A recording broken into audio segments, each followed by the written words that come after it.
Bonjour, 12e jour du confinement, on est mardi 10. On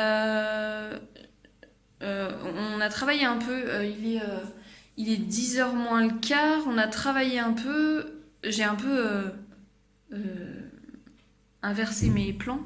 Normalement je cuisine d'abord, mais là on avait un rendez-vous chez le dentiste à 10h. Les trois filles et moi, sauf que mon mari a perdu une couronne il y a 2 jours, du coup il prend ma place, donc il vient de partir avec les trois filles. Avec les protocoles hyper stricts, le dentiste m'a compté 1h30 de rendez-vous. Il y a 20 minutes par enfant et une demi-heure par adulte, le temps de tout nettoyer entre chaque. Donc là, ils vont finir à 11h30, donc ils rentreront vers midi moins le quart, un truc comme ça. Donc je me suis fait une liste pour la cuisine. Là, j'ai décalqué la broderie de Martine sur le calendrier de l'Avent et j'ai commencé à broder en faisant une partie d'IEF parce que du coup on n'a pas du tout fini. Et donc là j'ai de la cuisine. Donc je fais une tarte au chocolat pour le goûter. C'est la tarte de ma nièce qui est sur YouTube. Donc en premier je fais la pâte à tarte. Je ne lave pas le Thermomix et je fais une pâte à pâte pour faire des lasagnes. Je ne lave pas le Thermomix et je fais l'appareil au chocolat que j'étale sur la pâte. Là, je lave le Thermomix et je fais cuire le verre de bête à la vapeur. En même temps, je prépare les aubergines en lactofermentation. Quand le verre de bête est cuit, je ne lave pas le Thermomix et je fais la béchamel. Et ensuite, je fais le montage des lasagnes. Et puis après, je passe les aubergines en saumure, puisque là, c'est juste, je leur mets du sel pour les dégorger. Donc j'ai 1h30 pour faire tout ça. Voilà. Le verre de bête qui était dans le congèle est en train de cuire. La pâte à pâte est prête. La pâte à tarte aussi, sauf que la bonne blague, j'ai pas assez de chocolat pour faire la recette. Donc voilà. Ça c'est une pâte à pain que je vais retravailler un peu. Et maintenant il faut que je trouve une autre idée de dessert, de goûter. Pour la lactofermentation, je vous mets dans la description de la vidéo le lien du site Ni Cru Ni Cuit. Enfin, voilà, c'est la référence en termes de fermentation. Elle saura bien mieux expliquer. Il y a plein d'articles sur tous les bienfaits de la lactofermentation. Moi, je pourrais pas vous dire tout ça. En fait, la lactofermentation augmente le taux de nutriments. Alors, il me semble que, par exemple, pour le chou, la vitamine C augmente de 100%. Et puis, la lactofermentation, c'est plein de probiotiques qui sont super intéressants pour l'intestin et pour tout le reste du corps. Voilà, et puis c'est un moyen de conservation. Là par exemple moi en ce moment je mange pas d'aubergines. J'en remangerai sûrement mais en petite quantité. Du coup là j'ai des aubergines qui viennent de chez mes parents. Comme il y a 3 de mes 4 enfants qui n'en mangent pas. Voilà, donc là je vais les conserver en lactofermentation. Et comme ça, je pourrais... pousse-toi. Je pourrais en manger quand je pourrais, quoi. Donc là, le but, c'est de couper en cubes et de mettre du sel dessus pour laisser dégorger. Ça, c'est pourquoi? C'est pour Aya. Ah. Et ensuite, on met une saumure dessus. Et on laisse fermenter comme ça 3 semaines. 2 semaines, enfin bon, peu importe. Et ensuite... Comment ouvrir ça? Tu peux pas, c'est trop dur pour toi. Et ensuite, on mettra de l'huile dessus et on conservera comme ça. Ou avec l'huile, on pourra faire un caviar directement. Donc on peut faire le caviar au bout des 2-3 semaines ou le laisser en attente et puis on le fera quand on aura envie. En sachant qu'on ne met jamais d'huile sur un aliment, enfin on ne conserve jamais dans l'huile un aliment non lactofermenté parce que c'est une source de botulisme. Donc je vous mettrai pareil le lien de l'article sur Ni Cru Ni Cuit. Quand vous achetez en magasin un truc à l'huile, des tomates à l'huile ou je sais pas quoi, où ça a été stérilisé. Sans stérilisation, c'est très dangereux. Ou sans lactofermentation. Voilà, qu'est-ce que... Alors, je vais vous montrer peut-être ce que moi j'ai en lactofermentation à la maison. Donc là, j'ai du chou rouge. Ça, c'est un mélange de chou rouge et de chou blanc, donc on voit un peu la différence. Non, même pas. On voit pas la différence de couleur. Ça, c'est... ouais, je vais expliquer après. Ça, c'est en saumure. C'est du chou en saumure. Celui-là, il doit avoir 2 ou 3 ans. Ça, c'est des écorces de pastèque et des prunelles. Qu'est-ce que j'ai d'autre? Ça, c'est... des boutons de pissenlit. Pareil, il doit avoir 2 ou 3 ans. Ça c'est quoi? Ça c'est de l'ail. Non, alors ça c'est de l'ail. C'est de l'ail dans du vinaigre. Ça qu'est-ce que c'est? Ça c'est des boutons de pissenlit dans du vinaigre. Voilà. Et ça c'est betterave carotte. Alors, il y a 2 façons de lactofermenter. Soit on râpe les légumes. Donc ça, c'est 3, c'est comme ça. On râpe les légumes. J'ai marqué quoi? Betterave, carotte, oui. On râpe les légumes, on les met dans un saladier. On met 1% de sel et on malaxe. Alors on laisse reposer une demi-heure et puis après on malaxe régulièrement jusqu'à ce qu'il y ait plein de jus. Et du coup, quand on tasse vraiment entre chaque couche, hein, on tasse. Et après, il y a du jus, du jus de légumes au-dessus. Là, donc après, du coup, ça déborde. Là, ça a débordé. Et puis après, en fait, le jus je sais pas, il disparaît dans les légumes. Donc là, on voit plus de jus, mais ça dépassait. Ou alors, on fait en saumure. La saumure, on met de l'eau. Alors, de l'eau qui a été bouillie ou de l'eau qui a été tirée du robinet depuis 24 heures. Enfin, ou au moins 2 heures pour enlever le chlore. Et 3% de sel. Et on met sur les aliments. Voilà. Alors, ce qui peut aider, là j'en ai pas mis. On peut mettre un poids pour que ça ne dépasse pas, mais là en fait je l'ai enlevé puisque c'était bon. On met un poids, donc par exemple un couvercle d'un plus petit bocal comme ça, pour que les aliments ne remontent pas et pour qu'ils moisissent pas. Et dans le frigo, j'ai ça doit être, oui je vous en ai parlé l'autre jour, topinambour, chou et radis noir. Ça c'est de l'ail, lactofermenté aussi. Enfin ça c'est pas, ça c'est dans son jus. Ça c'est en saumure. Ça c'est du chou-fleur en saumure. Et puis après je garde quand on a des cornichons, je garde le vinaigre et je rajoute des choses dedans. Donc là il y a du fenouil. Et voilà. Ah si, il y a du citron aussi, les citrons confits. Alors moi je préfère les faire en rondelles dans la saumure. Il y en a qui les fendent et qui mettent du sel dedans. Moi je préfère faire comme ça. Après avoir testé les deux, je préfère comme ça. Par contre pour le chou, je préfère râper. En saumure, je trouve qu'il est très mou. Donc c'est à vous de tester ce qui vous plaît à vous. Et pour la consommation des lactofermentations, déjà on introduit doucement, on mange une cuillère à la fois, on ne mange pas un plat entier. Sauf si on fait cuire par exemple la choucroute cuite, là il n'y a pas de problème parce qu'en fait la cuisson a tué tous les micro-organismes, enfin les bactéries, levures, etc. Donc ça pose aucun problème.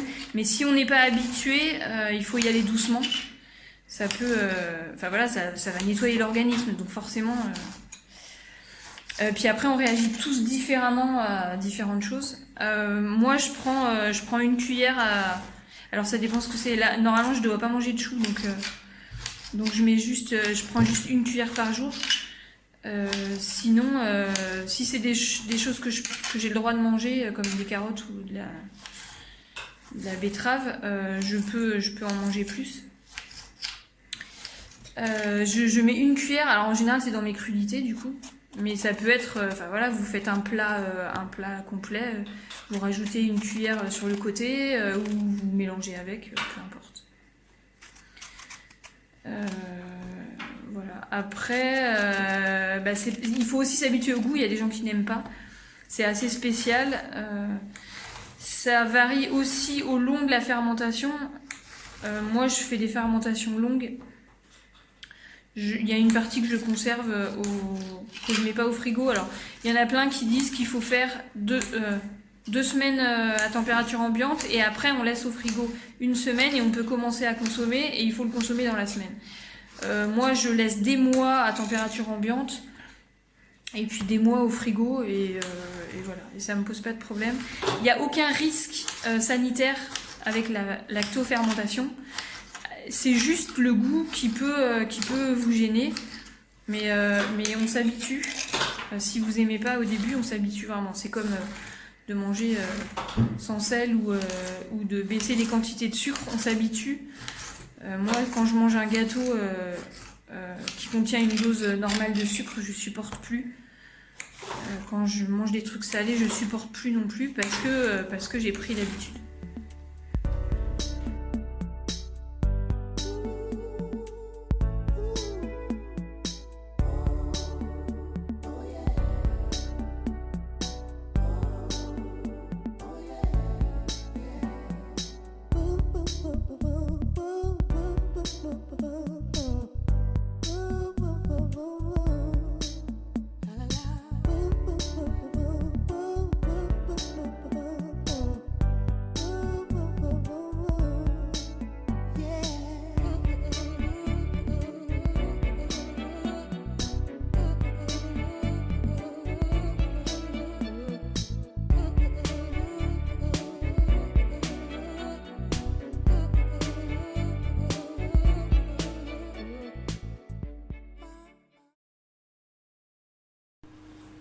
J'avais un reste de pois cassé. J'ai mixé de l'ail. J'ai mixé les pois cassés avec. J'ai rajouté un peu d'huile, de l'eau de cuisson, du citron et des épices. Et j'ai une tartinade.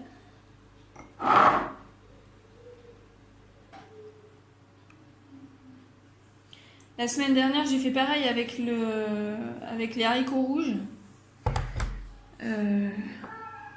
Alors après, nous on aime l'ail cru, donc je mets là du coup il y a 2 gousses d'ail pour un pot comme ça.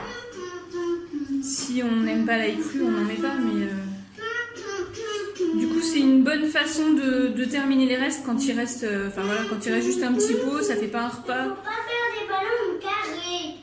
Ouais. Il faut juste faire des ballons ronds. Et ben il était rond avant que tu l'écrases.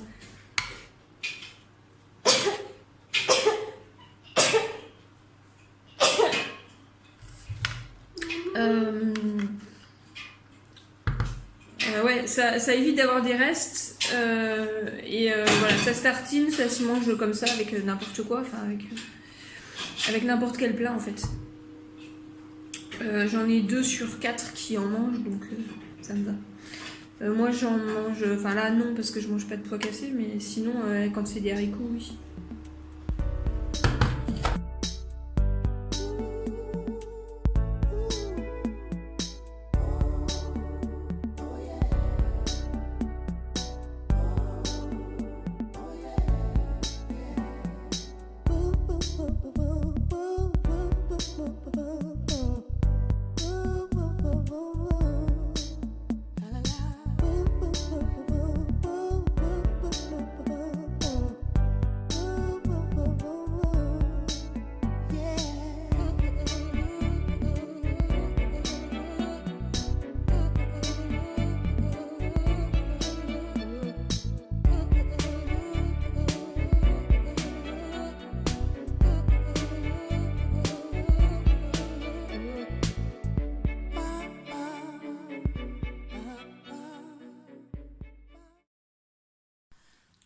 Alors après le repas de midi, on a regardé le dernier épisode d'une série avec mon mari, Penny Dreadful.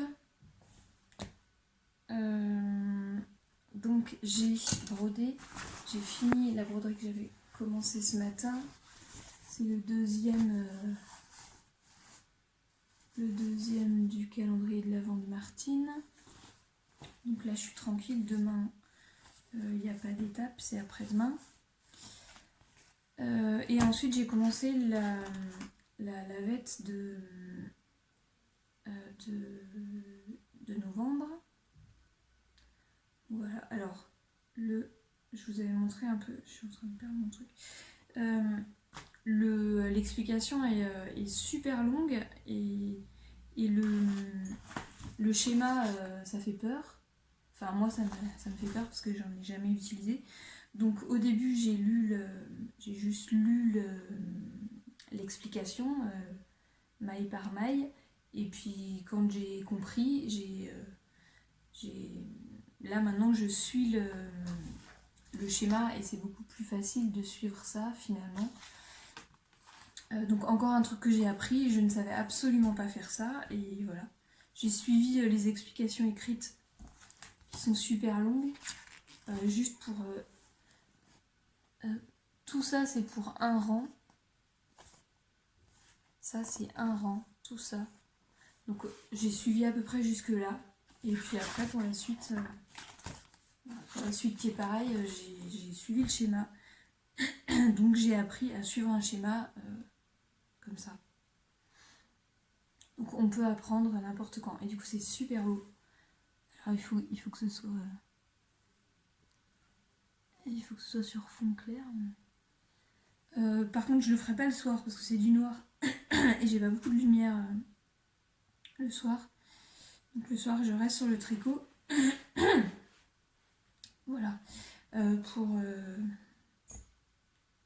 je vais rien faire d'autre je pense. Enfin si je vais tricoter ce soir. Là il est pas encore 4h. Il est 3h30. Je vais aller dans le jardin pour... il a plu avant-hier. Hier il a fait beau, là il fait beau. Donc je vais pouvoir arranger ma terre.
La journée est presque finie, il est 5h30. Je suis comme les vieilles, moi, je finis ma journée très tôt. Je suis vieille en fait. Je vais prendre la douche tout de suite avec mon fils. Et ensuite, je vais faire le repas de ce soir, c'est une râpée à la courge. Donc je râpe la courge avec ou sans pommes de terre, oignons, enfin tout ce qu'on veut. Les panais, c'est super bien aussi. Je mets 2 l'œuf. Si j'ai pas, je mets de la farine, ça marche pareil. Des épices et je mets ça dans la poêle et voilà. Et puis donc ce soir je vais tricoter. Je vois que j'ai des trous dans ma robe.